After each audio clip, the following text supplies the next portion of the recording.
Hello. How are you? Welcome, all of you, to this virtual tour to Paranal Observatory. I want to welcome you. My name is Hernan Julio, and I am a journalist specialized in astronomy. And I'm right now broadcasting from La Serena, Chile, the northern part of our country, this long country. And we are with Hector Salas. Hello, how are you? Hello, Anand. I'm fine. Happy to be here. So, allow me to introduce myself. I'm a PhD student in the Leibniz Institute for Astrophysics in Potsdam, Germany. And I work mostly with topics related to the circumgalactic medium, that is the environment that surrounds galaxy. And I've been a part of the team of guides for Paranal Observatory since 2019, when I was doing my master's in Antofagasta, in Chile. So today I will be the producer. So that means that I will be taking a look at all your questions and try to come up with good answers for them. See, thank you, Hector. As you see, we have Hector with us today, and he will answer all the difficult questions because he's doing his PhD. And as you just hear, he is in Germany, so we are in this very small world now. So welcome, we welcome you to all of you. Please leave your message in the chat, in just YouTube. If you're in YouTube chat or Facebook chat. Right now, we want to say hello to Pavel Lech. Hello from Poland. Best greeting to you all, she said. And also to Ferdi Rosenberg from Holland. Well, welcome. And Mai Tan Sang is greeting from Vietnam. So please, if you have any question or you have any greetings, please write it down in our chat. We will be pleased to answer you. Okay, let's start. Well, first of all, let you know that Paranal Observatory is an ESO observatory, European Southern Observatories, are in Chile. Well, ESO is an organization. It's a international organization. Okay, it's called OE, International Organization, and we're part of 16 countries. Okay, I think we will show you right now that right now in your screen you have the 16 countries that are part of ESO. Of course, this is today, 2024. We have 16 country, and we have also one country which is we call it a partner or a strategic partner, which is Australia. As you see, Australia is not in Europe, so this is not a European organization or the European community, but it's an international organization. Chile, of course, is also part of this organization, but it is a host country. Okay, so this started in 1962, not with 16 countries, but with 5 countries. Okay, and through the decades. Last year, ESO celebrated his 60 years, okay, in Chile, because ESO arrived in Chile in 1963. So we already have 60 years in Chile, and we have a couple of telescopes in Chile too. Let's show them the telescope, please, Hector. There we go. Here we have in the center of the slide, we have Chile, our long and skinny country. And to the left, you can see Paranal. Paranal is the observatory that we are going to visit today. Okay, in Paranal mountain is the VLT and the VLTI. We will tell you about details about that. But also at Paranal Observatory, we have the VST and VISTA. Those two are survey telescope. Okay, very important to survey the whole hemisphere, the southern hemisphere. And in the bottom of the left side, you will see the CTA South. The CTA is a very special telescope. They are 99 telescope. They are not built yet. This it's a proposal. They're thinking to build them. They're going to be 99 telescope from 4, 8, and 20 and 24 diameters. And this telescope, what they do is they capture the interaction of the gamma ray burst with our atmosphere. We will also let you know a little more farther away. And in Armazones, as you see very close to the VLT and VLTI, is the ELT, the extremely large telescope, one of the biggest telescopes today in contraction. Okay, it's going to be a 39.3 meter in diameter. Will be the greatest, the biggest telescope, the biggest eye in the surface of the our planet looking to the stars. At your right, you will see La Silla Observatory. Is one of the most classical observatory in Chile. It's the first ESO observatory in Chile. La Silla has two main telescopes, the ESO 3.6 meter telescope and the NTT, the New Technology Telescope. In La Silla, it was where everything started in astronomy for ESO. Okay, the NTT actually is the New Technology Telescope, which was the base or the prototype telescope for the new telescope that we are building now in Chile, as the VLT and the VLTI, and of course the ELT. At your right, you will see Chagnantor. Chagnantor is a plateau at 5,000 meters above the sea level, okay, in the Chilean altiplanic, very close to Bolivia.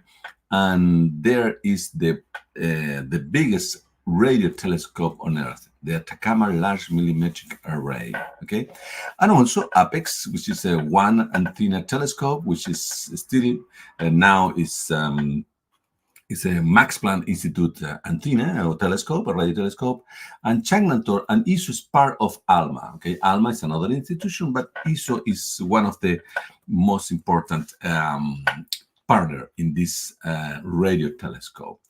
So that is what it is Chile. Let's say we have some friends here. So we have a Gaurav Halan, okay. Hello, Roberto Morales, okay, from UK. Catalina Quintana, Anita Nelly, we have from Romania. Catalina is from France. And Christina, we have Christina also from Lithuania.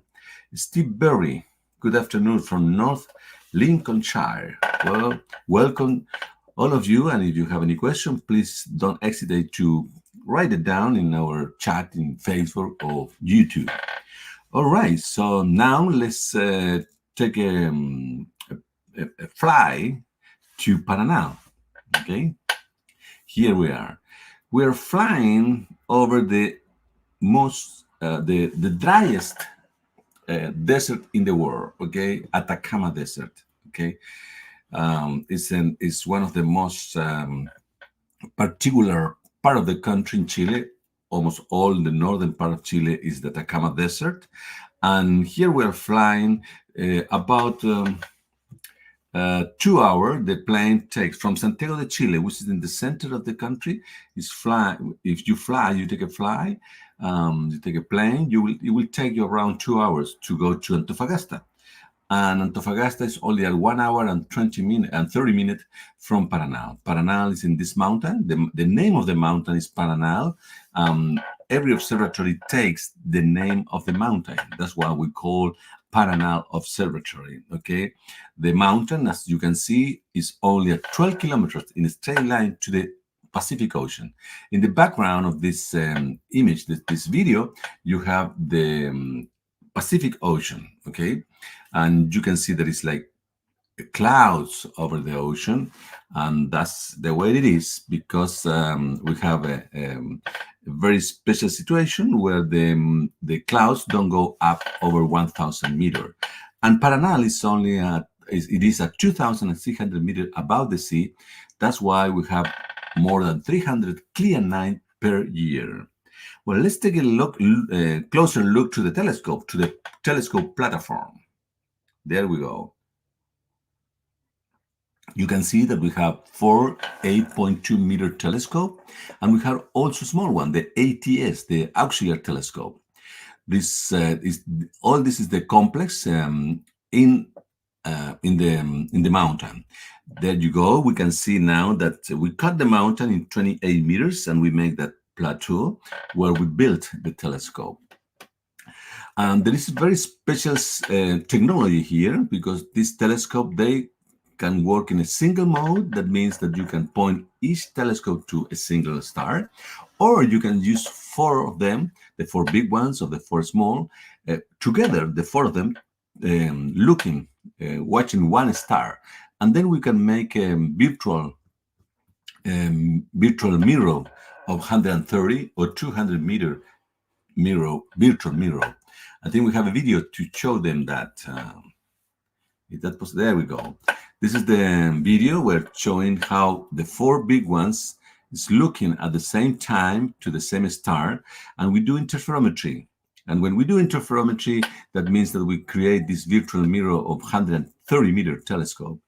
Now we will use the four small one, the auxiliary telescope, and using them, we will have a virtual mirror of 200 meters. When we're talking about virtual mirror, we're talking about the virtual mirror in the sharp of the image. It's not the amount of light that we can get. Okay, so maybe it will be better if we go down to the telescope in our 360 degrees virtual tour, so you will have a better idea of what we're talking about. Here we are. We are in the platform, and you see the desert. You can see the desert. We're looking now to the east. Okay, in the far end we have the Andes Mountains over there, and now we're going to look into the west. Okay, where is the Pacific Ocean? You can see there the clouds. Okay, those clouds remain there. They are about 1,000 meters above the sea level, and we are at 2,600 meters above the sea level. That's why we have this beautiful blue sky every day, and of course, the most important for us, every night. Okay, you can see the four big one telescopes, and also the small one that you saw in the video. There we are. This the small one. Well, there's not too small. They're 1.8 meter mirror in diameter, and they move around. You can see those railroads, and we move them during the day. We place them in those holes with those platforms, red and white that you see there. There's a hole. We take out that cover, and we put in the hole. We put the small mirror, the small telescope. To do why we do that, in order to place them in different position, so we can make this 200-meter virtual mirror in diameter. I think it's a good time for Hector explain us a little bit more about the interferometry and how this works. Okay, so when we're doing the interferometry, we are with the telescope, we are observing the same object. It could be a galaxy, a planet, or a star, whatever. And we combine the light of the telescopes in an analog way. This is not a post-processing digital way. The light from the telescope is sent through the underground tunnels into the interferometry building that we see over here. And this is a high precision operation. And we do this because we can get a better resolution. And what does this mean? That, for example, if two stars are very close in the sky and we have low resolution, we only see it as a single star, but we have a very good resolution, we can separate them. So this is why we do that. And when we are doing interferometry, the resolution is going to depend on what we call the baseline. And the baseline is the maximum separation among the telescopes. So that is why we can benefit from moving the telescopes. So we can change the baseline and change a bit the characteristics of how this interferometry is going to result. And All I hope right. that's good.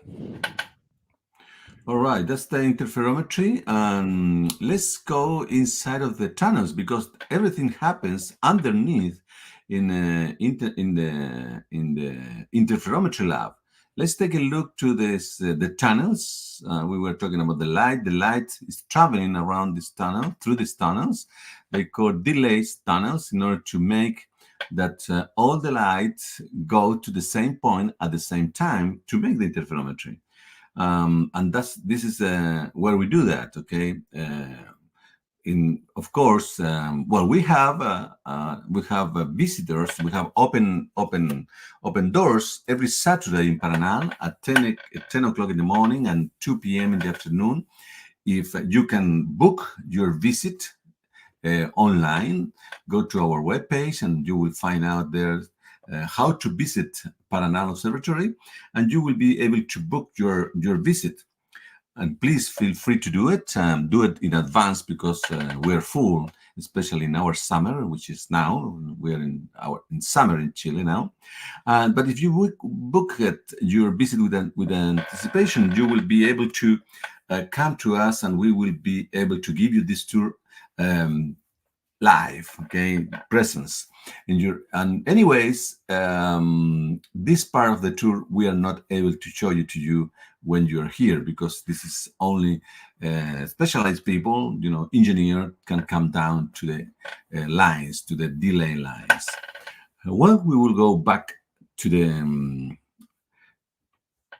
telescope now. Here we are. All right. Let's see if we have if we don't have any question. As I see, let's go inside of the telescope. The big telescope have Mapudungun names. Mapudungun is a language from the first inhabitant of the southern Chile. The first one is Antu. The second one is Cuyen. The third one is Melipal. And the fourth one is Jepun. That means Sun, Moon, Southern Cross, and Venus. Okay, and we will go inside of the third one right away to show you the inside part of the telescope. Here we are. All right. You can see this is an amazing telescope. It's a daylight, a day picture. As you see, people working there, and there's engineer working during the day. In the night, nobody is allowed inside of the telescope. Inside of the telescope, we move the telescope. We point the telescope from a computer room. We will go later to the computer room. As you see, it's an 8.2 meter mirror diameter. We will go closer to the mirror. There we go. There's the mirror. Okay. Well, the mirror, as I told you, is 8.2 meter in diameter, and also has it's an aluminum layer. Okay. The mirror is like the mirror that you have in your house. The only difference is that the aluminum layer is in the front part of the mirror. That's why you can see that it's reflecting. Okay, that layer is like a skin. It's very thin. It's thinner than a human hair. And the amount of aluminum that we use in this mirror is less aluminum than the one that you use in a Coca-Cola can, for example. Okay.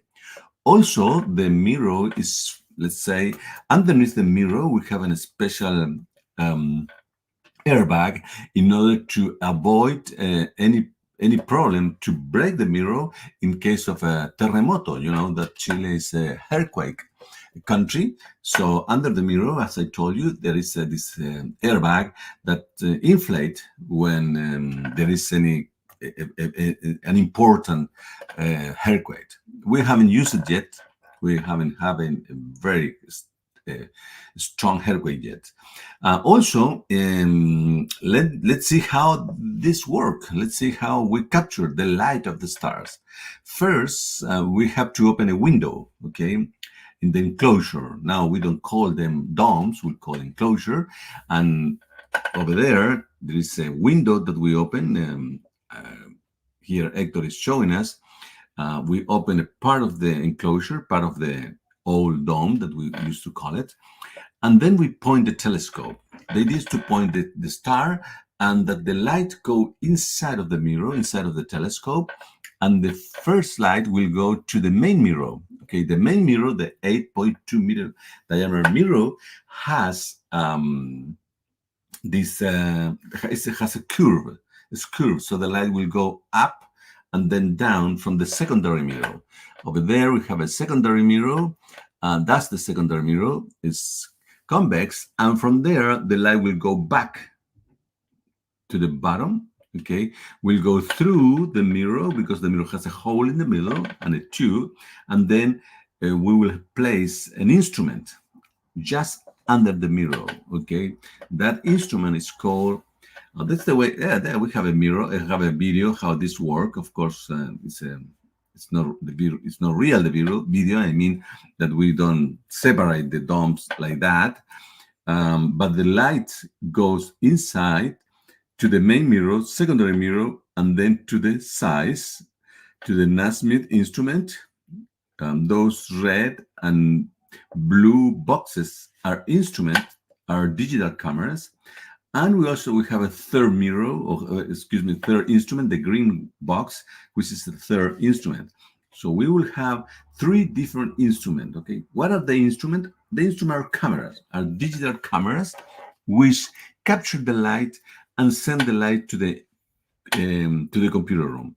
For example, here we can see BIMOS. Okay, that's a big instrument, an infrared instrument. The astronomer can send the light to the right instrument or to the left instrument or the bottom instrument. Why we have so many instruments? Why we have three different instruments? Because we can capture different kind of light. For example, this one here, which is in the bottom, is a symphony. Okay, usually underneath the mirror, we have uh, an optical instrument, a visible instrument, I mean, which capture the same light that our eyes can capture. And at the side, we usually put instrument that can capture other type of light, okay, like infrared or ultraviolet, near infrared and near ultraviolet, okay. The most important thing I believe about the mirror is that the mirror is active. We call it active mirror because it has active optics. Right there, you can see that we have this square thing, these boxes, okay? And over there, each one of them, we have 168. We are underneath the mirror, looking to the underneath the mirror, from the bottom of the mirror. And those boxes has this actuator. Actuator, they are this piston that push up the mirror and down also to keep the surface always perfect, okay? That's what we call active mirror. Why we do that? Because the mirror is very thin, okay? It's only 19, 18 centimeters thick. So the mirror, when we move the mirror in the night, when we are observing the stars, the mirror lost its curve. We're talking about nanomillimeters, of course. And to correct that, okay, we have a computer who's correcting that I don't know how many times per second, and it's correcting the surface of the mirror with this actuator, with this piston underneath the mirror.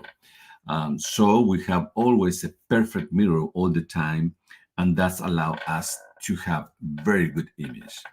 Beside that, also, there is another, what we call another optic, a different one. Don't get mistake with it. We have the active optic, which I just told you about it. And we also have the adaptive optic. Adaptive optic has nothing to do with the main mirror.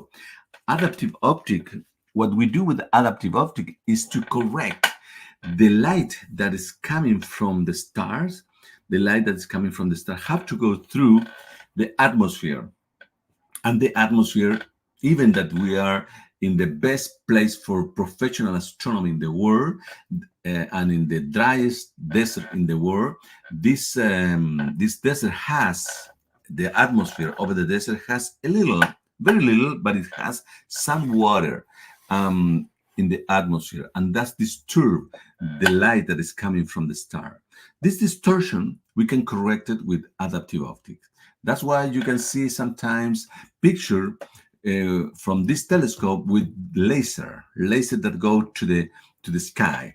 Those laser project or they create a virtual star. The virtual star help us to find out the parameter of the column of the atmosphere that where we are looking to the star, and we correct the light. Okay, so with adaptive optic we make the telescope as it were in space with no atmosphere. That's great. It's called adaptive optic. Okay, well, let's go back up over there. Let me see. We have new people with us. Wu Pung Nam. We have also surrealist. I'd say amazing. Eric's Wegeners from Brazil. Um, we have a question. It says, "This telescope is too visible light or radio waves?" Oh, all right, that's the question from Eric's Wegeners from Brazil. And this is a visible light, okay? Mainly visible, as we already told you. We have instrument that also can get infrared and ultraviolet light. I don't know if you want to add anything to this amazing telescope, Hector.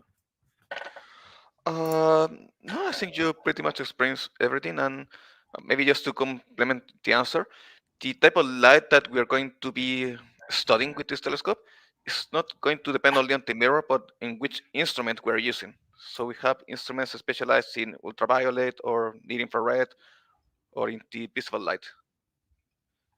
All So right, it's yes, yes.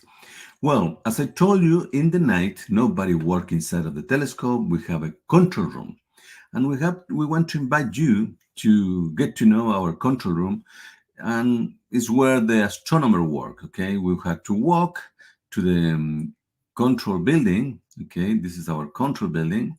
As I told you, if you come to Chile and visit us every Saturday at 10 o'clock in the morning and 2 p.m. in the afternoon, you are going to be able to see this directly, okay, here in Paranal. Remember, you can book these tours every Saturday in the morning or in the afternoon. Just look for the links in our webpage.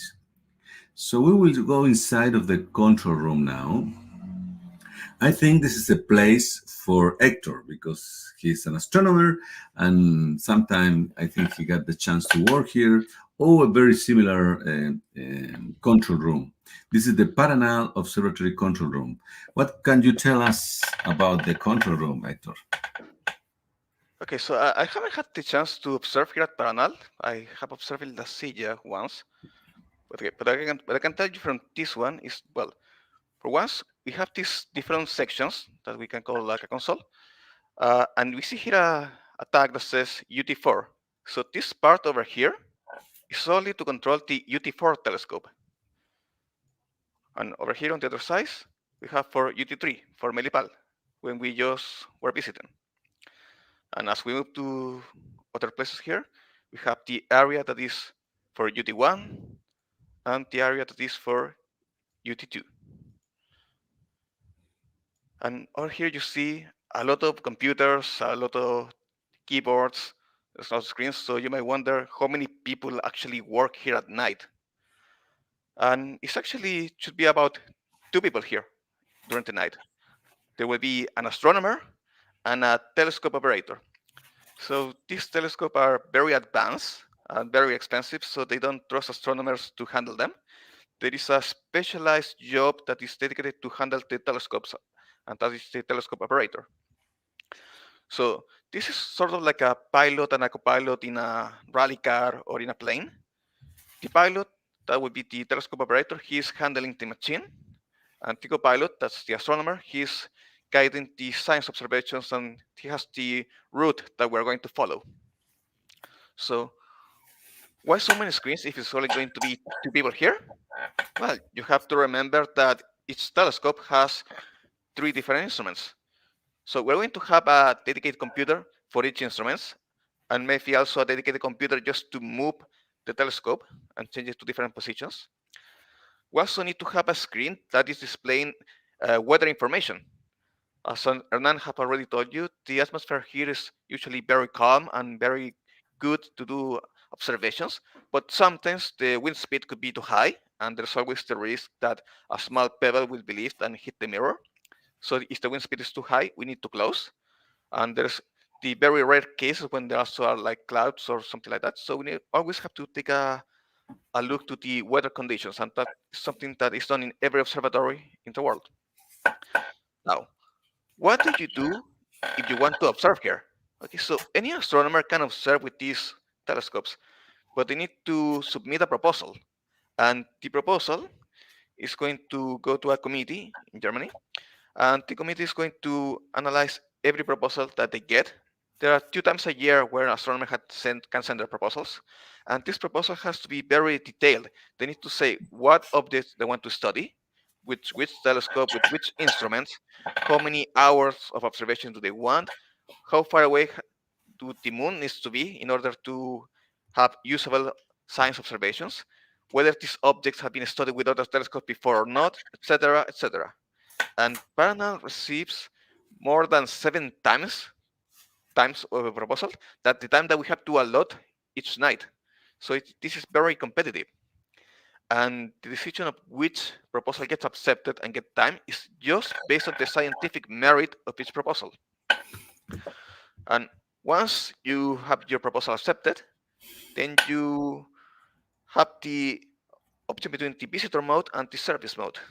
In the visitor mode, you travel here, you sit on the chair, and you are supervising the observations. In the service mode, you don't travel, but you give your instruction to an astronomer from the ESO staff, and they handle the observations for you. Most of the observations are actually in the service mode, not in the visitor mode. And once everything is done and the observations have been acquired, they are private for the astronomer that submit the proposal for about 1 year, and they have that amount of time to advance on their science. After that, everything is made public, so any astronomer of the world can go to the ESO archive website, create an account, and download the observations. Now, usually people don't just do that. They will send an email to the astronomer that sent that proposal and tell them what kind of science they want to do with those data. And astronomy is a very collaborative science, so usually people agree to have their observation used, and sometimes they, if the project is interesting to them, they will ask to be a part of it. And that's more or less what I can tell you about this part. All right, thank you, Hector. Well, we have a couple questions here. We have Eric's again. It is possible to schedule a special visit during the night to take astrophotography photos. Always I see amazing photos of the site using the telescope as background in photos. Well, actually no, but if you are a professional journalist or a professional astrophotographer that are working for a media, you can apply for time for take pictures of photos here in Paranal. So you have to go to our webpage and again go to the link which says visit Paranal, and there is a special link for those that are professional journalists or astrophotographers. That's the one way to do it. I have I don't know, Christina said, do astronomers stand for Q for their science? I think you already answered that. If not, please, Christina, write it back again, your questions. And I invite to everyone else to write down your question for Hector or for me about what the visit that we're doing today, this virtual visit. Well, there is one question that I know that everybody has in their mind, which is, what are the top scientific discoveries that we have made in Paranal? And for that, we have a special video for you, the top 10 discovery from ESO telescopes. Observations with ESO telescopes have led to many breakthroughs in astronomy and, over the years, have been responsible for some truly remarkable findings. Here is our list of ESO's top 10 astronomical discoveries so far. Astronomers using ESO's Very Large Telescope have discovered by far the brightest galaxy yet found in the early universe, and found strong evidence that examples of the first generation of stars lurk within it, stars that were previously only theoretical. These massive, brilliant objects were the creators of the first heavy elements in history, elements that are necessary to forge the stars we see around us today, the planets that orbit them, and life as we know it.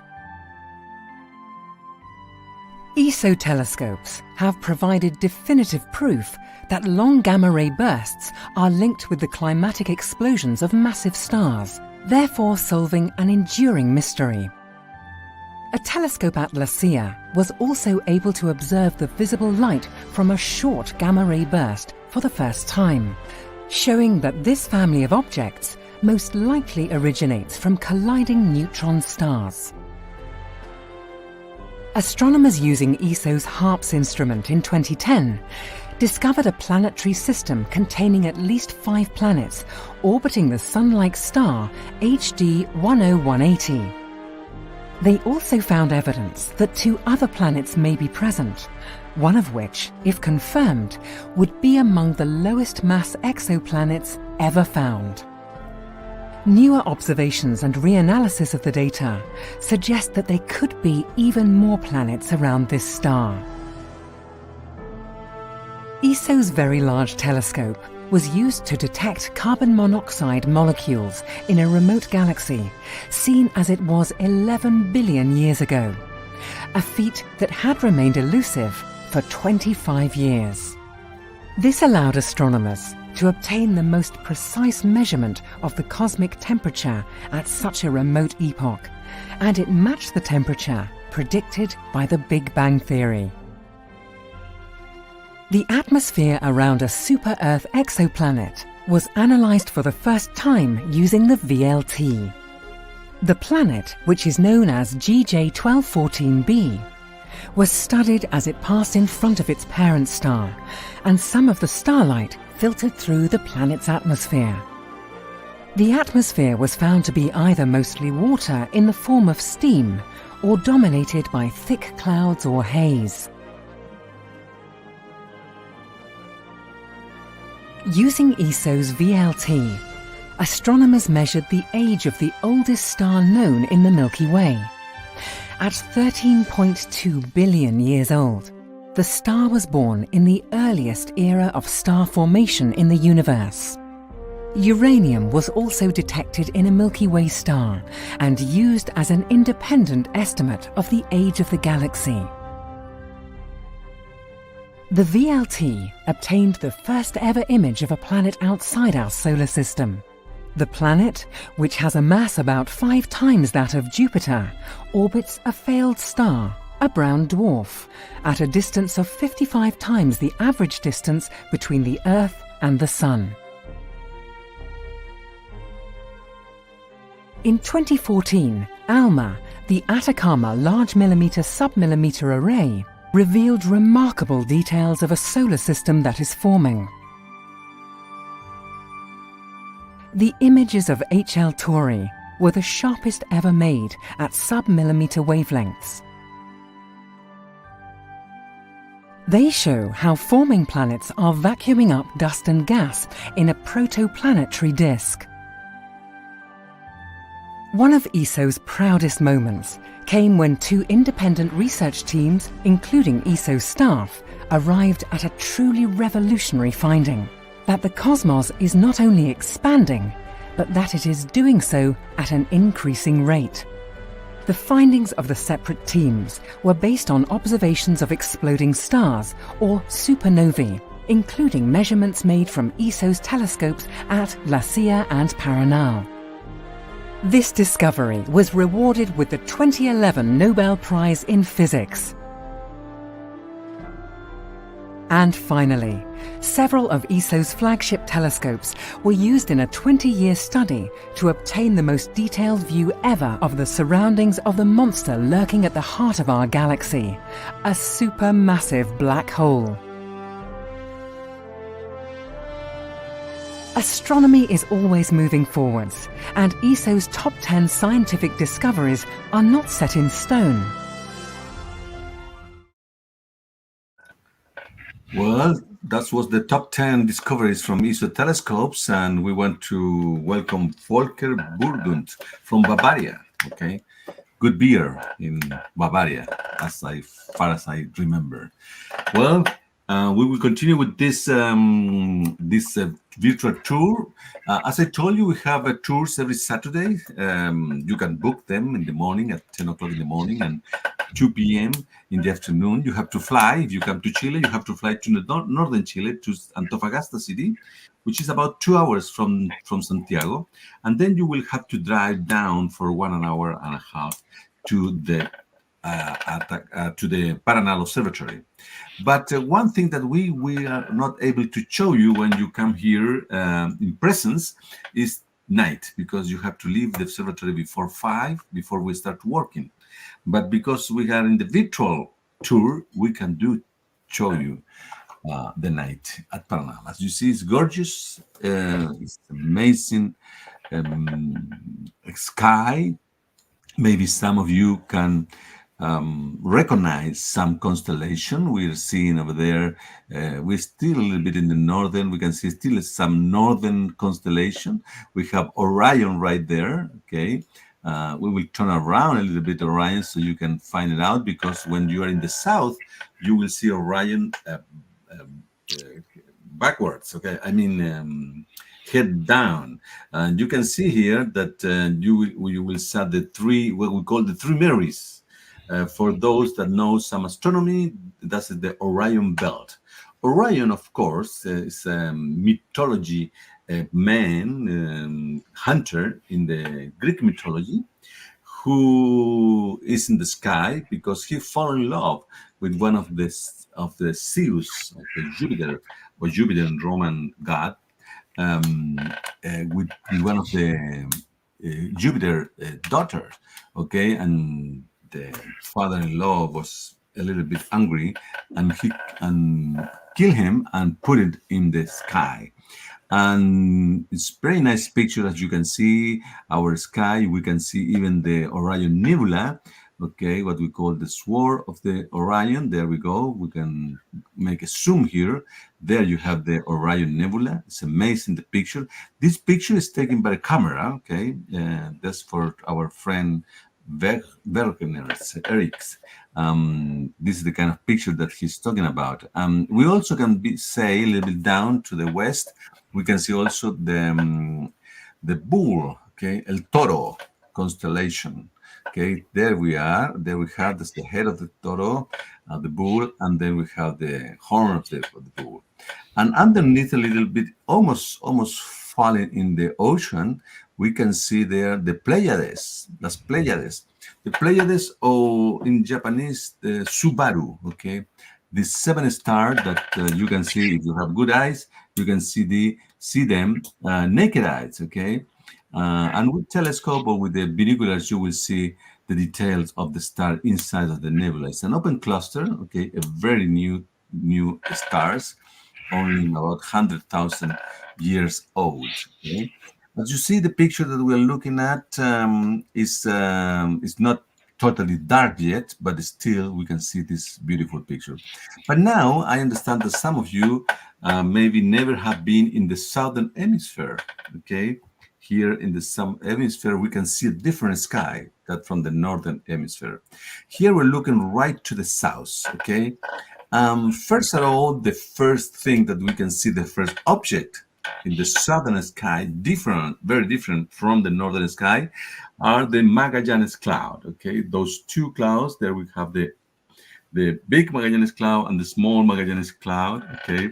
We call them Magallanes because yes, Magallanes, you know, this great sailor, about 500 years ago, he sailed down he crossed the Ecuador, and he started to see this new sky, and he saw these two clouds, and he thought that these two were clouds. Now, of course, with our telescope, our technology, we know that those are not clouds. They are galaxies. They're small galaxies that are satellite galaxies from our own galaxies. These satellites are going around our own galaxy, and we can see them only from the southern sky. So if you have never seen with your own eyes the Magallanes cloud, you have to come down to Chile. Okay. Besides that, the Magallanes cloud helped him, Magallanes, to navigate in the southern seas. Okay, because he used this Magallanes cloud to find out the southern celestial pole. The southern celestial pole is that point where all the stars rotate around. This point, if you make a square with the two galaxies, the two Magallanes, the cloud, and you will find one of the angles. You will find the southern celestial pole. In the northern sky, for you understand me better, um, right there where the mouse is right now is the northern celestial pole or the northern star. The northern people that live in the northern hemisphere, they have a star right over there, but we don't have any in the southern hemisphere. So we use the Magallanes cloud to find that point, or you can also use the Southern Cross. There we go, another typical southern constellation. The Southern Cross looks like a cross. You can see there, and if you take the longest stick, okay, the longest stick, and you make a longer three and a half time, 1, 2, 3.5, you will find the same point that you will be able to find with the Magallanes cloud. So if you are if you are in the desert in Chile, in the Tacoma Desert, if you come down and you get lost, you already know how to find your way to the south. Okay, as you see, it's a gorgeous sky, but also let you know that we not only today in this 21st century have good astronomers. 2000 years ago, we also here in Chile have great astronomers. Actually, the whole Latin America, in the Andes especially, we have these people that they know very well the sky, but they have a different kind of constellation.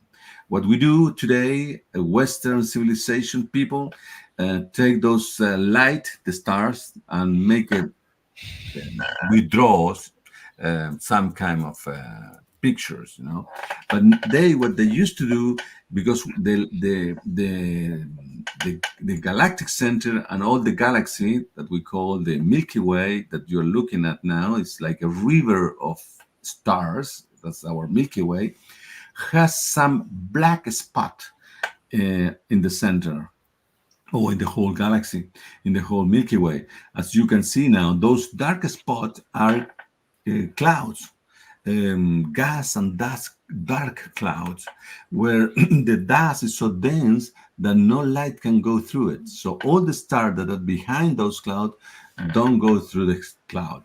That's why we see these figures. Okay, we see this dark constellation. Actually, right there, we can see the head of the llama. We have the llama constellation, and you can see it there.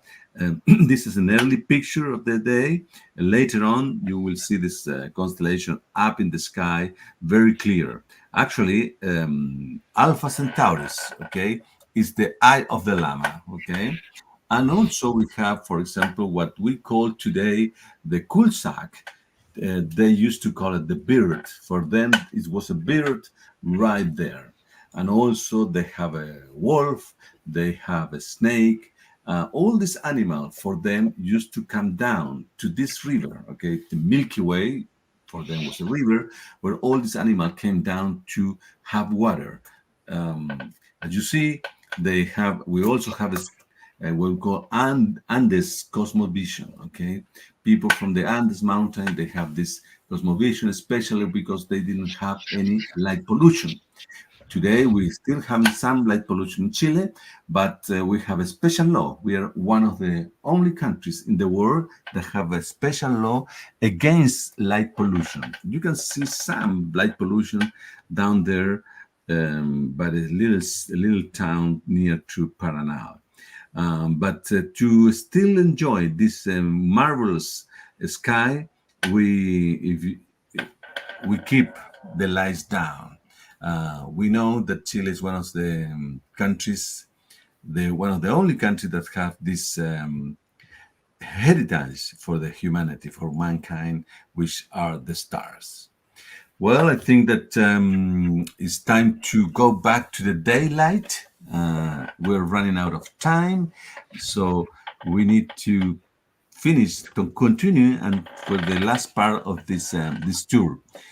For that, I think it's good to show you around. As you see in the day, we will go to the camp. We are right now, we are in the top of the mountain at 2,600 meters above the sea, but we will have a camp, a base camp, and we will go down to get to know this camp. Here is where we have the warehouse, also where we re-illuminate the mirror.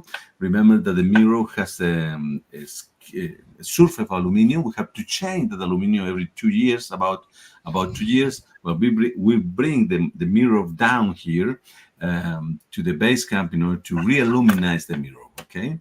And also, of course, let's get to know where the astronomer live, where the astronomer rest, and also the people that work at Paranal. At Paranal, we have this Residencia area. It's a building. It's a very nice building. Actually, has won several awards, architecture awards. The architecture people are from Germany. They won the prize, and this building looks like that is underground, but it's not underground. It's actually in the way down of the mountain. Okay, so we'll go inside for you better to see the inside part of this Residencia, Paranal Observatory Residencia.